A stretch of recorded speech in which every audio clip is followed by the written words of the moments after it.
Hello, I'm Adrian, and as I'm filming this, it's the first week of the new year, so Happy New Year to you all.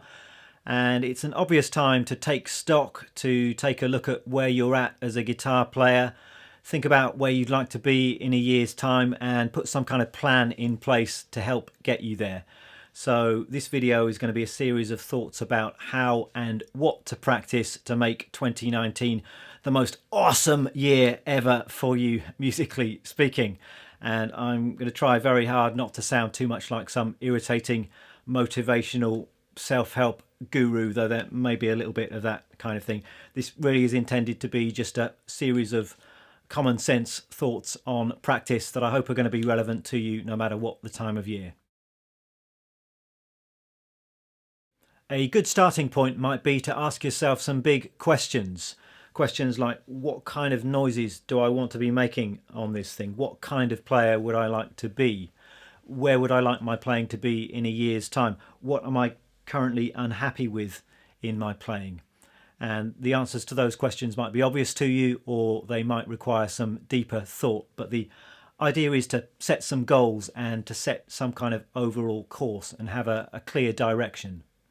Everyone's going to come up with some different answers here. So some examples: if you're a beginner, maybe your goal is going to be, I want to get 10 songs together that I can confidently strum through and play in front of my friends. Maybe you're working on your electric guitar playing and your goal could be, I want to get my rhythm and lead playing to a stage where I'm confident enough to join a band.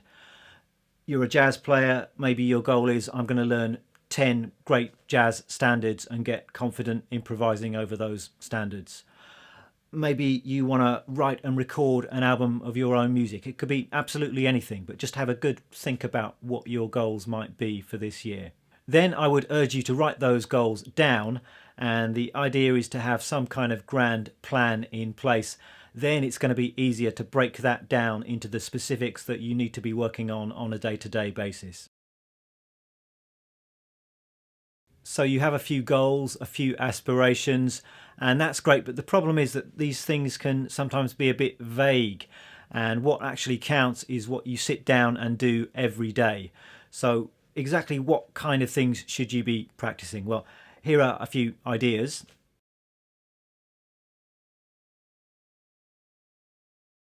Wow, so we have a problem.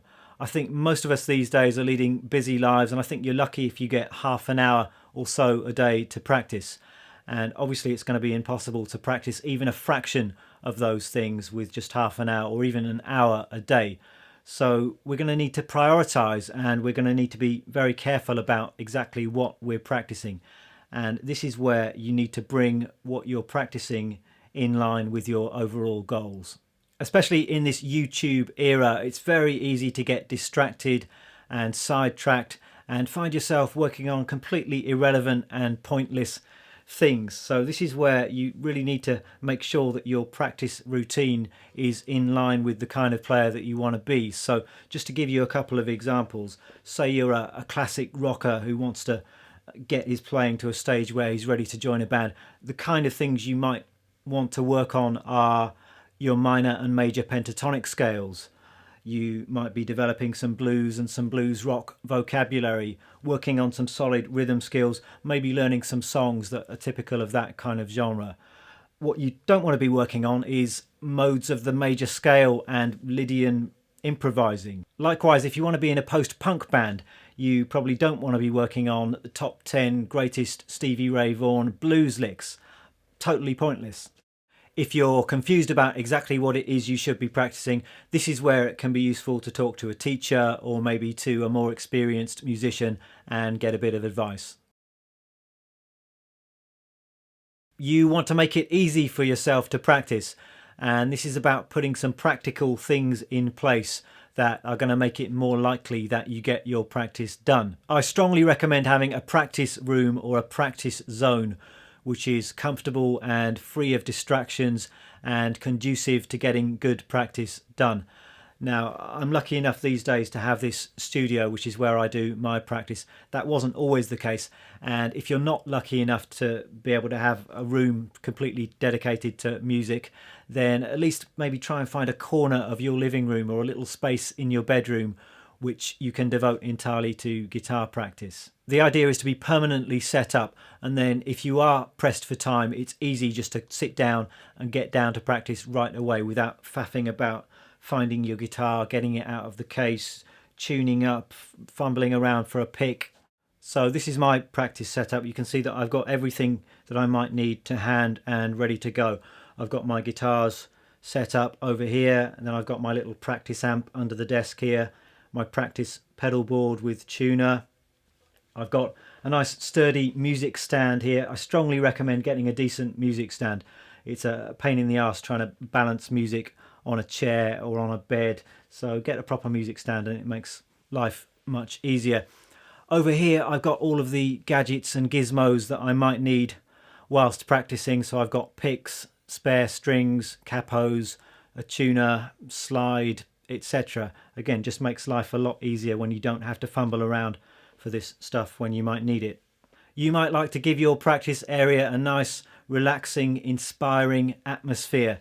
And this could mean putting a huge poster of Steve Vai up on the wall, like I did when I was a kid. Or it could mean doing what I do these days, which is surrounding myself with a lovingly curated selection of objets. I don't know why I said that in French. Objects, such as this lovely Lego model of the Yellow Submarine, or this cactus. Get yourself a cactus. They're very hot right now, very 2019. Go and get a cactus. There have been times in my playing career where I've done hour upon hour of practice, and there have been other times where I've done no practice at all, often for some quite extended periods, where I've been in bands and I've been more interested in recording and performing and writing than actual guitar practice. These days I do try and do some practice most days. So for those times when you do want to sit down and seriously improve your playing, I think that a bit of discipline goes a long way. And it's not cool, it's not rock and roll, but I think that unless you've got a bit of focus and structure in your practicing, then in a year's time you're going to find that you're stuck in exactly the same rut with your playing. Now, just sitting down and noodling away and playing your favourite licks and songs doesn't really count as practice in my book. It's not a bad thing. In fact, I think it's quite a good thing to have times like that on the guitar where you can just sit down and have fun, but not really practice. So for those times when you do want to do some serious practice, I've got a couple of suggestions for you. The first is to get yourself one of these, and it's just a cheap little kitchen timer, and to use that to keep track of your practice sessions and to make sure you're practicing the right stuff for the right amount of time. So what I recommend is that you divide your practice time up into different areas and different activities. Otherwise you'll find what happens is you'll spend ages on the first thing and you'll really get into that. You'll lose track of time and then you'll run out of time to work on some other equally important thing. But with the timer you can give each activity a specific time frame. The timer beeps and then you stop what you're doing, move straight on to the next thing. That way you have a nice and well-rounded practice session. Let me just give you an example of what a typical practice session might look like for, say, a beginner guitar player. So you might have half an hour in which to practice. First 5 minutes you might be working on some kind of technique or finger exercise or some kind of warm-up. Then you might move on to some rhythm and strumming exercises for 10 minutes. Then you could spend 10 minutes working on a new song, and then for whatever time remains, maybe you're just going over some other songs that you know just to stay sharp on them. Another recommendation is to keep some kind of practice log or practice journal, and this is just another way of making sure that your practice time is structured and organised. So I recommend getting hold of some kind of book, or if you like you could do this on a computer on some kind of spreadsheet, and you can use this to keep track of your longer term goals. Maybe on the first page of your practice journal you could write down those big goals. You could break those up into smaller, maybe quarterly goals, and then on each page you can devote a page to each practice session. So put the date at the top, and then underneath you can write down the specifics that you're working on in each practice session, how long you're spending on each activity. You can keep a note of practical things like metronome settings, the number of times you repeat a certain exercise, and then maybe you could make a note of how you're feeling about your practicing, how things are going. And it's just a really good way of monitoring your progress, noticing different patterns emerging in your practicing, you're noticing what things are working, noticing what things aren't working, and then if things aren't working, you could replace those with something else in your practice routine. So far I've tried to keep most of these tips quite general, just because there's no one size fits all practice plan for all of you out there, and all of you are going to be at a different stage on your guitar journey, to use that horrible phrase. I don't know why I just used it actually. You're all going to be at a different stage in your development as guitar players. But this final tip is a little bit more specific, just because I think it's something that would be of benefit to most of you out there, and it's something that I've noticed is a bit of a weakness in many players. And my advice here is to learn the fretboard. And by that I mean learning the names of the notes on the fretboard, and also understanding the intervals and the various different patterns and symmetries that you find on the fretboard, and really understanding how the guitar works in that sense. So there are lots of ways that you could go about learning the fretboard, and I'm not going to go into too much detail about that right now, and it's going to depend on exactly where you're at the moment, I think. So if you're a total beginner, it might be as simple as just learning the names of the open strings, you know, E, A, D, G, B, E. If you're a bit further along the line than that, then I'd suggest working on the names of the notes along the low E string. I think that's really important, because it's those notes that are going to give their names to a lot of the common bar chords and scales that you're going to be using. So I'd suggest learning how the musical alphabet works, and then just playing and saying out loud the names of the notes up and down the low E string. So you'd be going E, F, F sharp, G, G sharp, A, etc. And then doing it backwards as well, because that's harder. So you'd go E, E flat, D, D flat, C, B, B flat, A. If you're a bit more advanced than that, I think the stage that you want to get to eventually is that you know any note on the fretboard completely cold, without having to figure it out or use octaves or to count up from open strings. You want to know straight away that that is a D flat, that that is a C, that that is a B. And that's a bit more of a tall order, and there's a couple of exercises that I like, which you can use to work on that skill.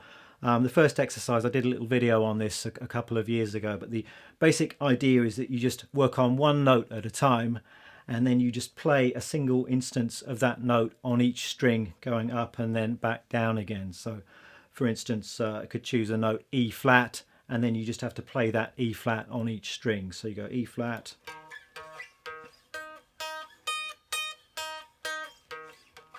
just play that up and down on the guitar neck, so you really know that note well, and you can obviously build up your speed on that, maybe use a metronome to help you. Another exercise that I like is to work on naming the notes on a single fret, and you can kind of zigzag your way up and down the neck. That's another really effective exercise. So you could start down at the first fret, and then you go F, B flat, E flat, A flat, C, F. Then you go up to the next fret, and you descend. So you go G flat, D flat, A, E, B, G flat. And then you'd go up again, G, C, F, B flat, D, G, etc. So there we are. I hope you find some of these ideas helpful. And really now it's down to you to do some thinking and to figure out your own ideal practice routine. And I'm not going to be able to give you all of the answers here. Maybe I'll save that for another video, the one where I give you all the answers. Look out for that later this year. But I hope you managed to figure out a decent practice routine for yourself. Hope you do some good practicing in 2019. Good luck with that. Thank you for watching, and I'll see you for some more videos very soon. Bye.